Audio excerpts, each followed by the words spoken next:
Universe நேயர்களுக்கு எனது அன்பான வணக்கத்தை தெரிவித்துக் கொள்கிறேன் தோழர்களே. பகுத்தறிவு, சுயமரியாதை பேசக்கூடிய தலைவர்கள் நேரம் காலம் இதெல்லாம் பார்ப்பாங்களா? நான் சில நேரங்களில் என்னை பற்றியும் சொல்லுவேன். எனக்கும் பங்கு இருக்கிறது திராவிட இயக்கத்தில் அப்படிங்கிற முறையில் இடையில் நான் என்னுடைய சம்பவங்களையும் சொல்லுவேன். என்னுடைய சம்பவங்களை தோழர்கள் கேட்கக்கூடிய சூழல் வருகிற பொழுது உங்களோடு அதை பதிவு செய்து கொள்ளும். ஏன்னா நான் பேசுகிறது லைவில் பேசுகிறது, நான் உண்மையான சம்பவத்தை சொல்லுகிறேன். அதில் எந்த ஒளிவு முறவும் கிடையாது. என்னுடைய நண்பர்களும் இதை பார்ப்பார்கள், எனக்கு தெரிந்தவர்களும் என்னுடைய பார்ப்பாங்க, எனக்கு ரொம்ப சொந்தக்காரர்களும் பார்ப்பாங்க. நான் ஒரு பொய் செய்தியை சீமானை போல் சொன்னால் மாட்டிக்கிடுவேன். இப்போ மாரி செல்வராஜை சீமா பார்க்க போனாப்புல, நான் பேசுகிறது எம்ஜிஆரை பற்றி தான் பேச போகிறேன், லைவ் செய்தியை சொல்கிறேன்.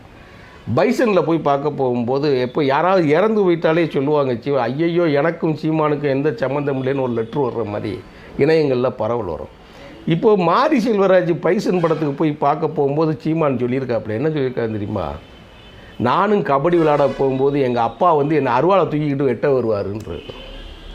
இந்த மாதிரி ஃப்ராடு பையங்க இருக்காங்க இல்லையா, எது இருந்தாலும் எது வெற்றி பெறுதோ அதெல்லாம் சேர்த்து சொல்லிடுவோம். வெக்கமே இல்லாமல் கொஞ்சம் கூட செய்திகளோட அதாவது ஒரு சினிமாவில் தூத்துக்குடிக்காரர் படம் எடுத்துருக்கிறோம், நம்மளே பேசியிருக்கிறோம், பைசன் பாலிடிக்ஸுங்கிறதுல பேசியிருக்கிறோம். சீமா போய் பார்த்து நானும் கபடி விளையாட போவேன், நல்லா விளாடுவேன், எங்கள் அப்பா அருவாளை தூக்கிட்டு வந்து விரட்டி வெட்ட வந்தார், அதுலேருந்து நான் விட்டுட்டேன்னு இருக்கிறேன். கொஞ்சம் கூட வெக்கம் இல்லாமல். தோழர்களே, இதெல்லாம் தூக்கி அங்கிட்டு ஓரத்தில் வச்சுருங்க. இந்த மாதிரி காமெடிகள்லாம் நடக்குது. நான் சொல்லுகிற செய்திகள் 100க்கு 100 உண்மையான செய்திகள். நடிகர் ராஜேஷ் 1987 ஜனவரி 16 அவர் வீட்டுக்கு ஒரு கிரகப்பிரவேசம். நடிகர் ராஜேஷை பற்றி எல்லாருக்கும் உங்களுக்கு தெரியும். அவர் இன்றைக்கி ஒரு ஜோசியக்காரராகவே மாறினார். கடவுள் நம்பிக்கை ரொம்ப கூடுனாள், அதனாலே நடிகர் ராஜேஷ் இறந்து போனார் என்பது தான் வரலாறு. மருத்துவத்தை நம்பாமல் ஆன்மீகத்தை நம்பியதன் காரணமாக நல்ல தமிழாற்றலுடைய நல்ல மனிதநேயம் உள்ள அனைவராலும் போற்றப்படக்கூடிய ஒரு நல்ல மனிதர் சினிமா துறையில் இறந்துட்டார். நமக்கு அந்த வகையில் ரொம்ப வருத்தம். நம்மளே பதிவு செஞ்சுருக்கோம், அவருக்கு இரங்கலுக்கு பதிவு செய்திருக்கிறோம். ஒரு மருத்துவத்தை நம்ம சித்த வைத்தியம்னு சொல்லி போய் சரியாயிருச்சுன்னு சொல்லி நொடிப்பொதில் மறந்துவிட்டார் அவர். ஆன்மீகம் என்பது எதற்கு தேவை அப்படிங்கிறது, பிறருடைய நம்பிக்கைக்கு தேவை அப்படிங்கிறது. இதில் வந்து சுயமரியாதை பேசக்கூடிய, பகுத்தறிவு பேசக்கூடிய எம்ஜிஆர் அவர்கள் என்ன செய்தார்? ராஜேஷ் தன்னோட மனைவியோடு சேர்ந்து வீட்டுக்கு போய் பத்திரிக்கை வைக்க போயிட்டார். எம்ஜிஆர் வீட்டுக்கு அழைப்பதற்காக உள்ளே வந்துட்டாங்க, கேட்டு உட்கார வச்சுட்டாங்க. 10 நிமிஷம் ஆச்சு, அரை மணி நேரம் ஆச்சு, 1 மணி நேரம் ஆச்சு, 1.5 மணி நேரம், 2 மணி நேரம். எம்ஜிஆர் கூப்பிடவே கிடையாது. இவர் அதிகாலை 7 மணிக்கெல்லாம் வீட்டுக்கு போயிட்டார். அதில் அவரை சாப்பிட சொல்லுங்கள், உட்கார சொல்லுங்கன்னு சொல்லிட்டார். மற்றவங்கெல்லாம் சந்திச்சுக்கிட்டே இருக்கிறாங்க. கூப்பிடலன்ன உடனே ராஜேஷோட மனைவி சொல்கிறாங்க, என்னங்க இவ்வளவு மதிக்கிங்க சார், நம்மளை கூப்பிடவே இல்லையே அப்படின்ட்டுருக்காப்புல. உடனே அவர் சொல்லியிருக்காரு, எவ்வளவு பெரிய மனுஷன், நம்மளை உடனே பார்க்க முடியுமா, கொஞ்சம் பொருள்னு சொல்லிட்டு கொஞ்சம் இவருக்கு ஒரு வெக்ஸாகி, நம்ம எதுவும் தவறு செஞ்சுருக்குறோமா, எதுக்கு நம்மளை இவர் கூப்பிடவே இல்லை, அது தலைவர் வந்து நம்மளை கூப்பிடவே இல்லையா, இவ்வளவு லேட் பண்ணுறான்னு சொல்லி இருந்துக்கிட்டே இருந்திருக்காங்க. திடீர்னு ஒரு நேரம் அழைப்பு வருது, இப்போ வர சொல்லுங்கன்னு சொல்லி. ராஜேஷ் போய் குடும்பத்தோடு பார்க்குறாரு, அழைப்பிதழ் கொடுக்குறாரு, வாங்கிக்கிட்டுதாரு. நான் கண்டிப்பாக இந்த திருமணத்துக்கு வந்துடுறேங்கிறார். இப்போ ராஜேஷ் அவர்கள் சொல்கிற அந்த கூற்றின் அடிப்படையிலேயே நான் சொல்கிறேன். அப்போ டைரக்டர் சுப்பிரமணியம் அவருடைய மனைவி வந்து இறந்துருக்காங்களா அந்த நாள் 1987 ஜனவரி 17. இப்போ இவருக்கு டவுட்டு, அப்போ முதலமைச்சர் அங்கே தானே போவார், நம்ம வீட்டுக்கு வருவாரா அப்படின்னு ஒரு நினப்பு இருந்தது.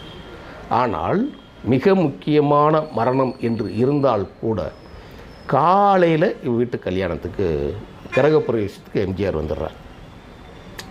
நான் எதுக்கு முக்கியமான காரணத்தோடு தான் இதை சொல்லுகிறேன் தோழர்களே, கொஞ்சம் கேளுங்க. இப்போ போய் வீட்டுக்கு போன உடனே நான் உங்களுக்கு சரியான நேரத்தில் வந்துட்டேனா அப்படின்னு சொல்லிவிட்டு வாழ்த்திட்டு பட்டு சேலை பட்டு சட்டைகள் கொடுத்து முறைப்படி என்ன எல்லாம் எம்ஜிஆர் செய்யணுமோ அவர் வழக்கம் போல் எல்லாமே செஞ்சுட்டு வாழ்த்திட்டு விடைபெற்றார். விடைபெற்று கொண்டு நேராக வீட்டுக்கு போய் அவர் உடையை மாற்றிக்கொண்டு இந்த பட்டு வேட்டி சட்டையெல்லாம் மாற்றிக்கிட்டு அந்த இறந்த வீட்டுக்கு போகிறார் துக்க விசாரிக்கிறது.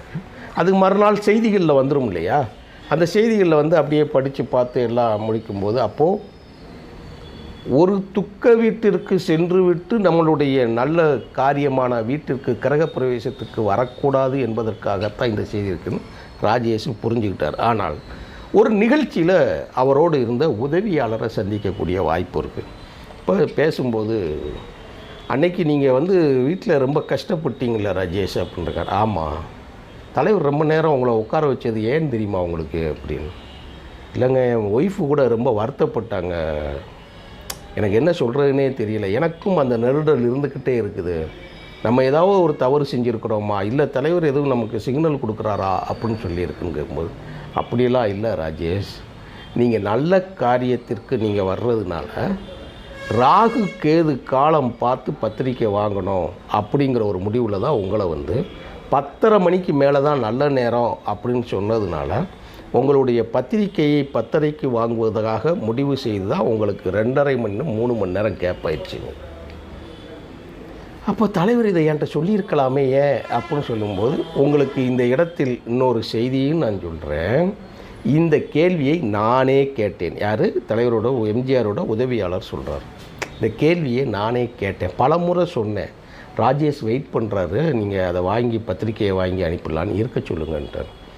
அப்படின்னு சொல்லும்போது, நீங்கள் மற்ற அழைப்பிதழெல்லாம் நீங்கள் வாங்கினீங்களே அப்படின்னு கேட்கும்போது சொன்னாராம், யார் வந்து நம்மிடம் கொடுக்குறாங்கங்கிறது ரொம்ப முக்கியம். இதனால ரொம்ப முக்கியமான தொடர்கள், யார் நம்மிடம் வந்து அழைப்பு கொடுப்பதுங்கிறது ரொம்ப முக்கியமானது. மகனுக்கு கல்யாணம் என்று சொல்லி வீட்டில் இருக்கக்கூடிய ஆளுக வரலாம், ஒரு கோயிலில் நிகழ்ச்சிங்கிறது வரலாம், பொதுக்கூட்டம் நிகழ்ச்சி அப்படின்னு வரலாம், அரசு நிகழ்ச்சிகள் என்பதுன்னு வரலாம், இலக்கிய நிகழ்ச்சிகள் என்று வரலாம். நீங்கள் அதெல்லாம் அது கூட இது சேர்க்கக்கூடாது. ஆனால் அவர் தன்னுடைய மனைவியை கூட்டிக் கொண்டு வந்திருக்கிறார். நாளைக்கு ஒரு கெட்டதாக ஒரு சம்பவம் நடந்து விட்டால், நடந்துருச்சுன்னா, நான் குழந்தை குட்டி இல்லாதவன், என்னால் எனக்கு கொடுத்ததால் இந்த நேரத்தில் இருந்ததால் ஒரு பேர் வந்துடக்கூடாது, அதனால் மனதில் எந்த சின்ன நெருடல் கூட இருந்து விடக்கூடாது அப்படிங்கிறதுக்காக செய்கிறார். ராஜேஷ் கண்ணீர் விட்டதாக அவர் பதிவு செய்திருக்கிறார். அவர் எழுதின புத்தகங்களில் அவருடைய கண்ணிலும் பதிவு செய்திருக்கிறார் அவர் இந்த செய்திங்கிறது. நல்ல பல மனிதர்கள், ஏன்னா இந்த இடத்துல சிவாஜி கணேசனை யோசித்து பார்க்கணும். சிவாஜி கணேசன் கோயிலுக்கு போனதால் தான் திராவிட முன்னேற்றக் கழகத்தில் இருந்தே அவர் அடித்து விரட்டப்பட்டார். கணேசா திருப்பதி உனக்கு ஒரு கேடான்னு சொல்லி அதை அடித்து விரட்டப்பட்டாருங்கிற செய்திகள் போஸ்டர் அடித்து மீன்ஸ் போஸ்டர் அடித்து, கையால் அடிச்சுன்னு தவறாக போகுது, போஸ்டர் அடித்து சோருட்டி ஒட்டி ரொம்ப மோசமான வார்த்தைகளால் பேசி நகைச்சுவை கலந்து அவரை பேசி அவர் வெளியே போனார் திமுகவிலிருந்து செய்தி சொல்லுவாங்க. ஆனால் எம்ஜிஆர் இந்த மாதிரி காரியம் பண்ணாருங்கன்னா அவர்கள் மனநிலை அறிந்து அவர்கள் செய்யக்கூடிய செயல்கள் இருக்கும். எனக்கு ஒரு சம்பவம் நடந்தது. எங்கள் ஊர் ராஜபாளையத்தில் ஒரு நிகழ்ச்சி நடந்தது. ஒரு தலைவர் வருகிறார். யார் என்று நான் சொல்லுகிறேன் தலைவர். அவருக்கு ஏற்கனவே இதே வீடு பால் காய்ச்சிற நிகழ்ச்சி. எங்கள் ஊரில் மலையடிப்பட்டின்னு ஒரு ஊர் இருக்குது. அந்த இதில் கவுன்சிலராக இருந்த ஒருத்தரும் வீடு இருக்குது. அண்ணன் தான் ரொம்ப சொல்கிறேன், அதை நான் கடைசியில் பேரை நான் சொல்கிறேன், இதில் ஒன்றும் ஒளிவு மறைவு இல்லை. நேரடியாக நிகழ்ச்சி நடந்தது. இப்போது பிப்ரவரியில் அவர் தேதி ஒரு வருஷம் கேட்டு தலைவர்கிட்ட ஒரு தேதியை வாங்கி அந்த தேதிக்கு நிகழ்ச்சி நடந்தது. மதுரை விமான நிலையத்தில் அவங்க இறங்கணும். அன்னைக்கு நேரம் என்ன ஆயிடுச்சின்னு பார்த்தீங்கன்னா, இயற்கையாகவே விமானம் தாமதமாகிவிட்டது. எப்பயுமே அந்த தலைவர் சரியான நேரத்திற்கு சரியான, எனக்கு தெரிய தமிழ்நாட்டில் அதிகமான திருமணங்களை நடத்தி வைத்திருப்பது அந்த தலைவராகத்தான் இருப்பார். அதிகமான துக்க நிகழ்வுகளில் தொண்டர்களிடம் போய் கலந்திருக்கிறதோ அவராகத்தான் இருப்பார்னு 100% என்னால் சொல்ல முடியும். அவர் கின்னஸ் சாதனை கடிதங்கள் எழுதுறதுல இருந்து சந்திப்புகளிலிருந்து கின்னஸ் சாதனையிலையும் அந்த தலைவர் தான் பெற்று இருக்கிறார். இப்போது விமான தாமதம் ஆயிடுச்சு. நாங்கள் நேராக மதுரைக்கு போகிறோம். மதுரையில் போய் இருக்கிறோம். அப்போது ஃப்ளைட்டு நீங்கள் முன்னாடி போய் நீங்கள் நடத்துங்க, நான் வந்துடுறேன் அந்த நேரத்துக்குள்ளே அப்படிங்கிற செய்தி கேட்டோன்னு நாங்கள் வரோம். இடையில வண்டி வருது. அப்போது முறைப்படியான வரவேற்பு நிகழ்ச்சி இருக்கிறதுனால போய் நிர்வாகிகள் போய் வரவேற்பு இடத்துல அந்த இடத்துல நானும் இருக்கிறேன். மதுரைக்கு திருமங்கலம், கல்லுப்பட்டி திருமங்கலம் இடைப்பட்ட இடம், அந்த இடத்துல இருக்கிறோம்.